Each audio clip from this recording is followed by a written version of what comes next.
Now, that traditional menorah lighting marks the first night of Hanukkah, and today is the first day of Hanukkah. And this morning, we're honoring the occasion with some traditional dishes. Let's send it over to Agassi, who is joined by Evan Bloom, co-founder of the Wise Sons Jewish Delicatessen in San Francisco.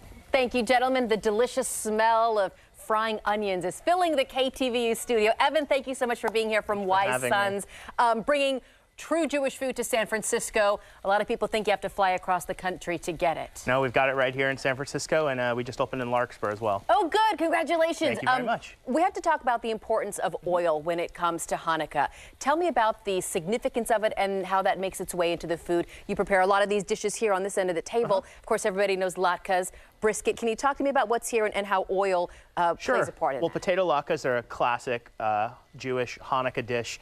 The holiday's really all about oil. Going back thousands of years ago in the temple in Jerusalem, a group of rebels, the Maccabees, took the temple back, and they had a candelabra that they were able to light with the oil that they found in the temple, and it was a miracle. It lasted for 8 days. Got it. Let's talk. I have to focus on latkes. My little boy's learning about Hanukkah at school, and he said, I want to celebrate Hanukkah, and to me that means I have to make latkes at home. I've tried and I've failed in the past. What's your best tip for homemade latkes? They can be intimidating. Yes. I understand frying at home, but they're really, really simple. Our recipe is potatoes and onions, a little bit of potato starch, which actually keeps them gluten-free, which is great. Some eggs to bind it, salt. You really need to season them well. Yeah.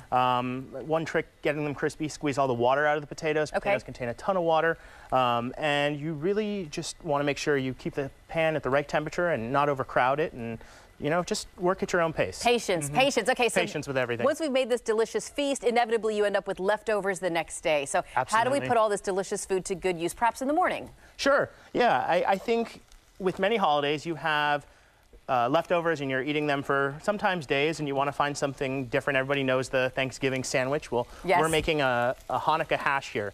And taking some of the latkes. Exactly. We've got latkes. We've got onions going here. Latkes, which we've cubed up. A little bit brisket. of the brisket. Yep. And we've got kale and garlic up front. Kale and garlic, and you could use any green or Brussels sprouts or whatever you have from the night before. In my house, my wife's Korean. We like to put kimchi in. So really anything.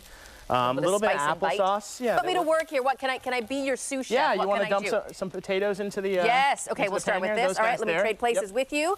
All right, very good. There's a spatula over there next to the. Let's do it. Okay. You want to just mix that up. All righty. And hash is so great because you can really throw anything in your fridge. If I had some red bell peppers, if I had, some little odds and ends sitting around. Absolutely. And brisket works just as well as chicken or turkey or, kind of anything. And it's nice because these ingredients have a lot of fat in them already, so it's not going to be a very dry hash. Is that going to be the case? Exactly. The potatoes, they do soak up a lot of that oil. Got it. And it kind of comes back to life in the pan. Okay. Yum. How soon do I add the kale and garlic? You can throw the kale and garlic in there now. Let's do that. I feel like I've kicked the professional out of his own kitchen here. This is good. You're doing a good job. Good. I had you've done this before. I had one bit escape the pan. So wonderful. I assume you see a big jump in business at Wise Sons around the Hanukkah holiday. Hanukkah is one of the busiest times of the year. We're going to make probably 7,000 or 8,000 latkes this year. Wow. We're busy in all of our locations. We do a ton of catering. You saw the brisket here on the table. That's another big one. Brisket's a very traditional dish for any Jewish holiday. I'll let you finish this. You want to trade places again here? I don't want to ruin your delicious dish. I'm going to throw in a little bit of applesauce, and that might seem a little bit strange, but it really just adds a little bit of sweetness I love sweet and to the salty. dish. Are you kidding? Yeah, sweet and salty. You really can't go wrong. And we're trying to use everything. We got a couple eggs here that we've already cooked. You can cook your eggs any way you like. I like them sunny side up because I think having the yolk runny, it really adds a nice richness. And it's going to cook when it hits the hot dish as well. So there's really nothing to worry about. So leave them runny, then they'll kind of finish once they're on the mound. Yeah, and they're going to make it nice and rich. Did you grow up celebrating Hanukkah with your family? I did. Hanukkah was a really important holiday. We did it at my grandma's house. She made all of her latkes. She had like 30 people over. She made them all weeks in advance. She froze them. And she'd put them in the oven. There was a joke in our family that each shelf in the freezer was a different decade. Okay. 1977, exactly. 1987, but really they were good. And cooking your latkes ahead is really something you can do. Okay.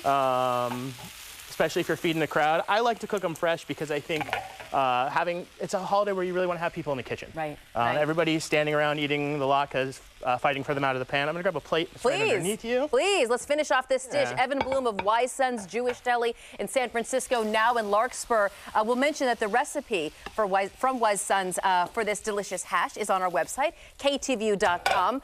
I'm also gonna grab a piece of that babka on the far end of the table. That's another delicious Jewish dish, more of a dessert or breakfast type yum yum. Very good. Thank you so much. I will dig into this in a moment. Let's finish it with some those little chives. This is chives and some parsley that's left over from the night before. Perfect. Thank you so much for joining us. Yeah, thank you for having us. Happy Hanukkah to you. We will be right back. I'm going to grab some of that babka. Let me see. Awesome. Yum. Awesome. Thank you.